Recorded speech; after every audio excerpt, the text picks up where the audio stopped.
Next നമ്മുടെ ടോപ്പിക്കാണ് preemptive shortest job first scheduling algorithm അല്ലെങ്കിൽ shortest remaining time first algorithm എന്നും കൂടി പറയും. ഇത് എന്താ ചെയ്യുന്നതെന്ന് വെച്ചാൽ shortest job first scheduling algorithm, shortest ജോബിനെ തന്നെയാണ് നമ്മൾ നോക്കേണ്ടത്. പക്ഷെ അതിൽ ഉള്ളത് എന്ന് പറയുന്നത് ഈ ഒരു റെഡി ക്യൂവിൽ ന്യൂ പ്രോസസ്സ് അറീവ് ചെയ്യുന്നുണ്ടെങ്കിൽ അതിൽ നേരത്തെ ഒരു പ്രോസസ്സ് പ്രീവിയസ് വൺ എക്സിക്യൂട്ട് ചെയ്തുകൊണ്ടേയിരിക്കുകയാണ്. അപ്പോൾ ഈ ന്യൂ പ്രോസസ്സിന് ഷോർട്ടർ ബേസ്റ്റ് ടൈം ആണെന്നുണ്ടെങ്കിൽ അതായിരിക്കും ഫസ്റ്റ് ചെയ്യുന്നത്. ഇപ്പോൾ ചെയ്തുകൊണ്ടിരിക്കുന്നത് അവിടെ വെച്ചിട്ട് ബാക്കി പുതിയൊരു പ്രോസസ്സ് ചെയ്യും. അതായത് ഇവിടെ ഒരു പ്രോസസ്സ് ഉണ്ട്, P1 P2 P3 P4, arrival time ഉണ്ട് 0 1 2 3 4, ബേസ്റ്റ് ടൈം ഉണ്ട് 8 4 9 5. അപ്പോൾ ഇവിടെ എന്താ ചെയ്യുന്നതെന്ന് വെച്ചാൽ പ്രോസസ്സ് P1 ആണ് എന്ത് ചെയ്യുക, ഫസ്റ്റ് അറൈവൽ ടൈം നോക്കും. അപ്പം 0 ആണ് 0 ആണ് P1ൻ്റെത്, P1 ആണ് ഫസ്റ്റ് എക്സിക്യൂട്ട് ചെയ്യുക. അപ്പോൾ നെക്സ്റ്റ് എന്ന് പറയുന്നത് അതിൻ്റെ ബേസ്റ്റ് ടൈം എന്ന് പറയുന്നതാണ് 8 ആണ് ബേസ്റ്റ് ടൈം. പക്ഷേ arrival time first milli second ആകുമ്പോൾ തന്നെ P2 എന്ത് ചെയ്യുന്നുണ്ട്, അവിടെ വരുന്നുണ്ട്. അപ്പോൾ P1 ഇവിടെ വെച്ചു, അതായത് P1 വെച്ചതിന് ശേഷം P2 ആണ് ചെയ്യുന്നത്. P2ൻ്റെ അറൈവൽ ടൈം എത്രയാണ്, 1 ആണ് വരുന്നത്. P2 1 ആയിരിക്കും വരുന്നത്. ആ 1ൽ എന്ത് ചെയ്യുന്നുണ്ട്, 4ഉം കംപ്ലീറ്റ് ചെയ്യും. 4 ബേസ്റ്റ് ടൈം, അതായത് 7. ഇപ്പം 8ൽ 1 പോയി, P1 പോയി. അപ്പോൾ 7 ആണ് ബേസ്റ്റ് ടൈം. 7ഉം 4ഉം കമ്പയർ ചെയ്യുമ്പോൾ 4 കംപ്ലീറ്റ് ആവും. അപ്പം ഇതിൽ ബാക്കിയുള്ളത് നോക്കുന്ന സമയത്തും എന്താണ്, 4 ആണ് ഏറ്റവും ചെറുത്, അതെന്ത് ചെയ്യും, കംപ്ലീറ്റ് ചെയ്യും. നെക്സ്റ്റ് അങ്ങനെയാണ് ഇതെന്ത് വരുന്നത്, P2 5 ആയിട്ട് വരുന്നത്. നെക്സ്റ്റ് അതിൽ ഏറ്റവും കുറവ്, ഇത് ഓൾറെഡി ചെയ്ത് കഴിഞ്ഞു. ഇവിടെ 7 ഉണ്ട്, 9 ഉണ്ട്, 5 ഉണ്ട്. അതിൽ ഏറ്റവും ചെറിയത് ഏതാണ്, P4 ആണ്. നെക്സ്റ്റ് എക്സിക്യൂട്ട് ചെയ്യുന്നത് P4 ആണ്.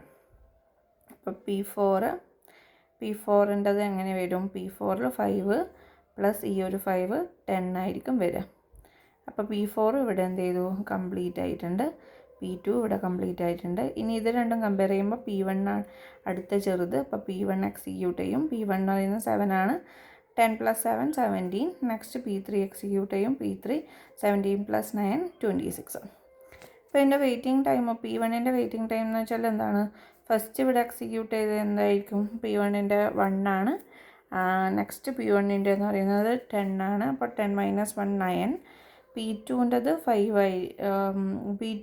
1 ആണ് വരുന്നത്. വെയിറ്റിംഗ് ടൈം ഫോർ P3 എന്ന് പറയുന്നത് 17 - 2. 17 -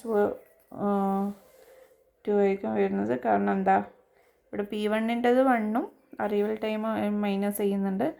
ഇവിടെ P3 എന്ന് പറയുന്നത് 17 ആണ്. 17 - 2 എന്താണ്, 15 വരും. അതേപോലെ P4ൻ്റെ എന്ത് വരും, P4 എന്ന് പറയുന്നത് 5 ആണ്. 5 - 3 എന്ന് പറയുന്നത് എന്താണ്, 2 ആണ്. അപ്പോൾ അങ്ങനെ നമുക്ക് ടൈം വരും 9 + 0 + 5 15 + 2 / 4 that is 6.5 മില്ലി സെക്കൻഡ്. അത് കഴിഞ്ഞ് നമ്മൾ നെക്സ്റ്റ് ഷെഡ്യൂളിംഗ് ആണ് പ്രയോറിറ്റി ഷെഡ്യൂളിംഗ്. അപ്പോൾ പ്രയോറിറ്റി ഷെഡ്യൂളിംഗ് അൽഗോരിതം എന്ന് പറയുന്നത്, പ്രയോറിറ്റി ഷെഡ്യൂളിംഗ് എന്താ, ഹയസ്റ്റ് പ്രയോറിറ്റി ഉള്ളതായിരിക്കും ഫസ്റ്റ് നമ്മൾ ചെയ്യുന്നത്. അപ്പോൾ ഈക്വൽ പ്രയോറിറ്റി ആണെങ്കിൽ FCF മാനറിൽ ചെയ്യും. ഇതിൽ ബേസ്റ്റ് ടൈം ഉണ്ട്, പ്രയോറിറ്റി ഉണ്ട്. പ്രയോറിറ്റി 1 ഉള്ളതായിരിക്കും ഫസ്റ്റ് എക്സിക്യൂട്ട് ചെയ്യുക. ഇവിടെ P2 ആണ് എക്സിക്യൂട്ട് ചെയ്യുക. പിന്നെ 2 എക്സിക്യൂട്ട് ചെയ്യും, അതായത് P2 P1 P3 P4. അപ്പോൾ ഓരോന്നിൻ്റെയും എന്താണ്, P2 എന്ന് പറയുന്നത് ഫസ്റ്റ് എക്സിക്യൂട്ട് ചെയ്യും, 0 ആണ്. P2 എന്ന് പറയുന്നതിൻ്റെ ബേസ്റ്റ് ടൈം എത്രയാണ്, 1 ആണ്. നെക്സ്റ്റ് P5 എന്ന് വെച്ചാൽ 5 ആണ്. 5 + 1 is 6. നെക്സ്റ്റ് P1ൻ്റെത് 10 ആണ്. 10 + 6 that is 16.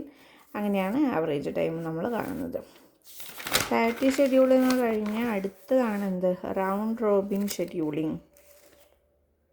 Round Robin scheduling എന്ന് വെച്ചാൽ ഒരു ടൈം ഷെയറിംഗ് സിസ്റ്റത്തിന് വേണ്ടിയിട്ടാണ് റൗണ്ട് റോബിൻ ഷെഡ്യൂളിങ്ങും ഡിസൈൻ ചെയ്തിരിക്കുന്നത്. അത് FCFSന് സിമിലറാണ്, പക്ഷേ പ്രിയംഷൻ ആഡ് ചെയ്തിട്ടുണ്ട്. ഒരു സ്മോൾ യൂണിറ്റ് ടൈം, അതായത് ക്വാണ്ടം ഡിഫൈൻ ചെയ്തിട്ടുണ്ട്. ഒരു ബേഴ്സ് ടൈം ഉണ്ട്, പ്രോസസ്സ് ഉണ്ടാവും. റൗണ്ട് റോബിൻ ഷെഡ്യൂളിംഗ് എന്ന് പറയുന്നത് ഇതിൽ ഫസ്റ്റ് എന്ത് ചെയ്യുന്നുണ്ട്, FCFS മാനറിലാണെന്ന് പറഞ്ഞു. അപ്പോൾ ഫസ്റ്റ് P1 ആണ് എക്സിക്യൂട്ട് ചെയ്യുക.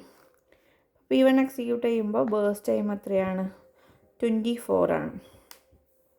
അപ്പോൾ അതിൽ ടൈം കൊടുത്തിട്ടുണ്ട് 4 മില്ലി സെക്കൻഡ്സ് ആണ് എന്നുള്ളത്. അപ്പോൾ P1 4 കൊടുത്തു കഴിഞ്ഞാൽ ഇവിടെ എന്ത് വന്നു, 20 വന്നു. അപ്പോൾ 20 വന്നു കഴിഞ്ഞാൽ അതിൽ ഷോർട്ടസ്റ്റ് ആയിട്ടുള്ളത് ഏതാണോ അത് നോക്കൂ. നെക്സ്റ്റ് 3 ആണ്, P2 എന്ന് പറയുന്നത് 3 ആണ്. അപ്പോൾ അത് ഫുൾ എക്സിക്യൂട്ട് ചെയ്യും. P2 7 ആയിരിക്കും. P3 3 ആണ്, 7 + 3 10 വരും. പിന്നെ P1 വീണ്ടും ചെയ്യണം. അത് 24 ലേക്ക് മാറിയിട്ടുണ്ട്, 20ലേക്ക് നമ്മൾ മാറിയിട്ടുണ്ട്.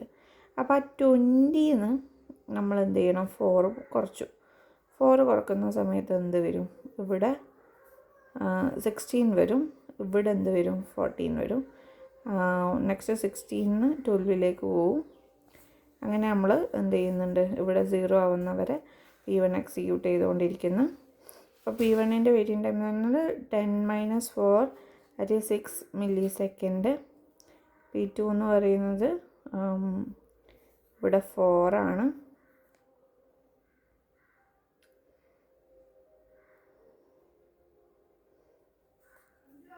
P3 എന്ന് പറയുന്നത് എന്താണ്, 7 ആണ് വരുന്നത്. അപ്പോൾ നമ്മൾ അങ്ങനെയാണ് എന്ത് ചെയ്യുന്നത്, ഓരോന്നിൻ്റെയും ഇത് കാണുന്നത്. അങ്ങനെ 5.66 മില്ലി സെക്കൻഡ്.